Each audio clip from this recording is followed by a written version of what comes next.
Hola, buenos días, soy Joanny Sánchez y estoy aquí en este miércoles, el mismísimo centro de la semana, y abriendo de par en par esta ventana 14 para asomarme junto a ustedes a los temas y las noticias más importantes de este 27 de noviembre de 2019 en Cuba. Hoy comenzaré con una reflexión muy personal. Funcionarios públicos, jefes o servidores. Por otro lado, un rapero ha sido condenado a 1 año de prisión por el presunto delito de propagación de epidemias y ya les contaré algunos detalles. También las autoridades buscan aliviar la burocracia en los trámites cotidianos y ahora han lanzado un nuevo experimento para intentar lograrlo. Y por último, para los amantes de los dibujos animados y de las caricaturas, el artista que creó el personaje de Matojo falleció esta semana en Miami. Y bien, presentados ya los titulares, voy a pasar a revolver para tomarme el cafecito informativo. Ese que de lunes a viernes comparto junto a ustedes, recién colado, breve, un poco amargo, como saben que me gusta a mí, pero siempre necesario. Después de este primer sorbito del día, les recuerdo que pueden ampliar todos estos temas y estas noticias en las páginas del diario digital 14 y medio que hacemos desde dentro de Cuba. Advertir también a nuestros lectores residentes en territorio nacional que lamentablemente tendrán que hacer uso de proxies anónimos o de servicios de VPN para saltarse la censura y lograr entrar a nuestro sitio digital desde los servidores cubanos.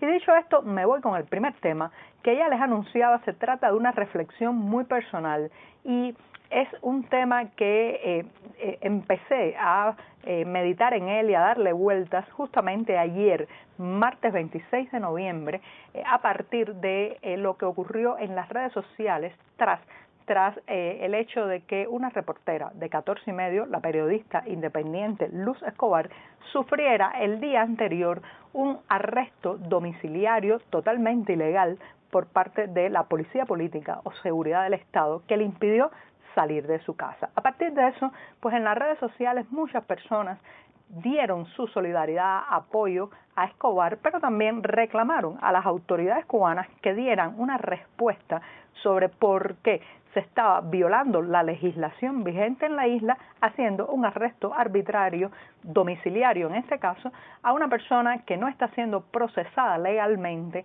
a una persona que por demás no tiene ningún delito, que no ha sido juzgada por un tribunal. Una de esas preguntas se la hicieron directamente al ministro de Relaciones Exteriores cubano, Bruno Rodríguez, en su cuenta de la red social Twitter, la red del pájaro azul. Pero aunque él no respondió, aunque el canciller no respondió, sí lo hizo una funcionaria, la subdirectora cubana del MINREX, o sea, de la Cancillería para Estados Unidos. Esta funcionaria, Joana Tablada de la Torre, justificó la represión contra la reportera a partir del viejo argumento de siempre, el argumento que utiliza todo el tiempo el oficialismo cubano para desacreditar, reprimir y acallar a todo el que piense diferente a la Plaza de la Revolución de La Habana. ¿Y cuál es ese argumento? Ya lo pueden imaginar. Que Luz Escobar está financiada desde el exterior, que Luz Escobar recibe recursos desde Estados Unidos, lo cual Tablada no puede probar y entonces incurre en un delito de difamación, porque sin pruebas, sin que la persona haya sido juzgada, sin que el ciudadano haya pasado por un proceso judicial, un funcionario cuyo salario pagamos todos de nuestro bolsillo, lo paga el jubilado, lo paga el cuentapropista, lo paga el trabajador estatal, lo pagamos todos cada vez que incluso vamos a una tienda a comprar 1 litro de aceite vegetal con los altísimos impuestos de esos productos, también le pagamos el salario a los funcionarios y especialmente a esta funcionaria Joana Tablada de la Torre, que ha utilizado las redes sociales para denigrar y calumniar a una ciudadana que reside en su país, a una ciudadana que ella debería representar y no difamar.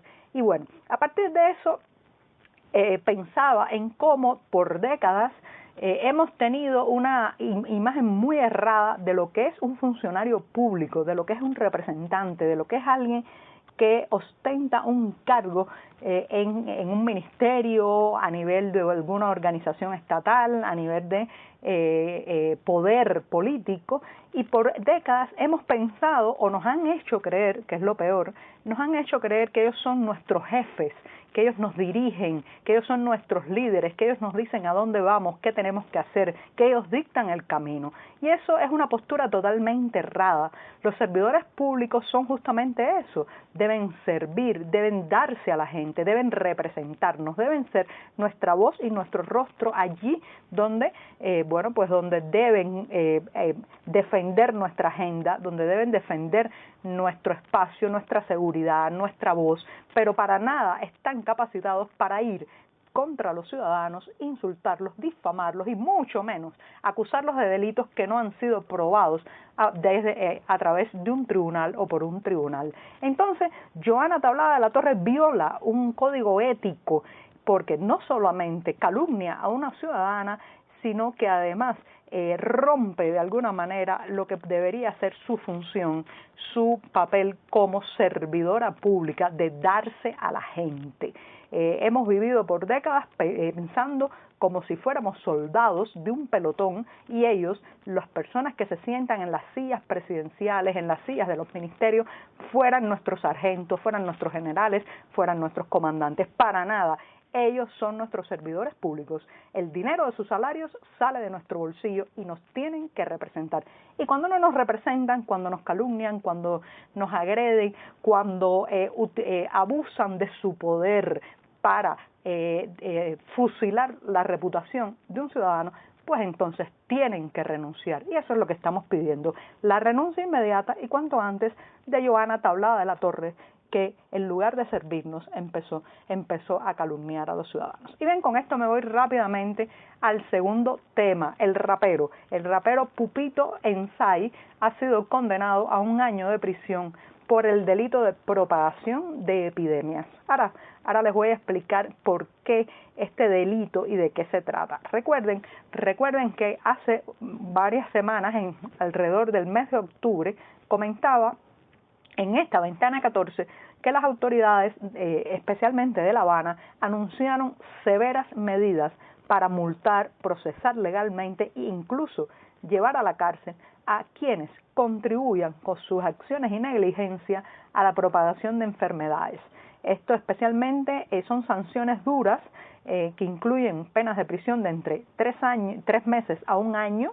El rapero Pupito Ensay ha sido condenado a 1 año para quienes se nieguen también a recibir atención médica o familiar o que inciten a no recibir el ingreso hospitalario o a no dejar inspeccionar su casa por los inspectores epidemiológicos que buscan fundamentalmente focos del mosquito Aedes aegypti. Recuerden que estamos viviendo un año bastante tenso en cuanto a la incidencia del dengue en Cuba y entonces las autoridades pues han militarizado prácticamente esta situación y anunciado en octubre pasado que puede ir a la cárcel el que se niegue a ser hospitalizado o a que les revisen su casa en busca de mosquitos. Eso es lo que ha ocurrido con el rapero Lázaro Rodríguez Betancourt, es su nombre, aunque su nombre artístico es más conocido como Pupito Ensay, y ha sido condenado este martes por el Tribunal Municipal de Centro Habana a 1 año de privación de libertad. Recuerden también que este es un rostro muy conocido, fue una de las voces que más alto y claro denunció el tristemente célebre decreto 349, una medida impuesta por las autoridades que restringe la libertad artística en Cuba y que motivó críticas de artistas dentro y fuera de la isla. Pues en ese momento, cuando Pupito Ensay fue uno de los rostros, decía, más públicos en la lucha contra el decreto 349, fue también llevado a prisión por 9 meses. Después de tener un incidente con un oficial de la policía justamente en el contexto de las protestas por el decreto. Ahora vuelve a la cárcel, pero esta vez por el delito de propagar epidemias. Así que bueno, hay que velar por esta situación, pero lo cierto es que Pupito Ensay ya se ha vuelto una persona muy incómoda para las autoridades porque está reclamando más libertades artísticas y dice desde la prisión, ha llamado a la redacción de 14 y me dice que estará plantado. Plantado es que no aceptará la disciplina carcelaria y no se pondrá el uniforme. Y bien, con esto me voy rápidamente al tercer tema. Las autoridades buscan aliviar la burocracia nuestra de todos los días, el papeleo, el peloteo, la cola para sacar un papel, la inscripción de nacimiento que hay que hacer como 3 o 4 trámites para obtenerla, todo ese elefante enorme de tramitología, burocracia, papeleo, archivos, en el que vivimos zambullidos los cubanos permanentemente en un modelo muy burocrático de funcionamiento de la sociedad. Ahora las autoridades dicen que están haciendo un experimento que va a comenzar en las provincias de Artemisa y Mayabeque. Este es un experimento que busca crear unas oficinas donde se va a concentrar todos los trámites, básicamente todos los trámites más importantes, los trámites de trabajo y seguridad social, de justicia, el del Ministerio de Finanzas y Precios, construcción, planificación física, salud pública, todo en uno, con la intención de agilizar todo este papeleo y utilizar las nuevas tecnologías para pues acelerar y viabilizar, aliviar todos estos trámites que demoran tanto y causan tanta molestia en la población. Vamos a ver cómo funciona. Dicen que si en Artemisa y Mayabeque se logra, pues entonces se extenderá al resto del país. Y con esto me voy rápidamente al último tema. El caricaturista Manuel Lamar Cuervo, conocido como Lillo y creador de ese personaje tan popular que es un personaje muy conocido por los niños y no tan niños cubanos, conocido como Matojo, llamado Matojo. Bueno, pues este artista falleció el lunes en Miami a los 89 años de edad, según informaron varios medios de prensa de Florida. Le recuerdo este personaje de Matojo que pobló de alguna manera las fantasías y la iconografía, especialmente de los niños que vivimos los años 80, finales de los 70 y los 80, y Matojo era una especie de versión de Pepito, el niño pícaro de nuestros cuentos populares. Así que bueno, ha muerto su creador, el creador de Matojo, y espero, maestro Manuel Lamar Cuervo, que la eternidad sea un gran y larguísimo dibujo animado. Y con esto me despido. Hasta mañana. Muchas gracias.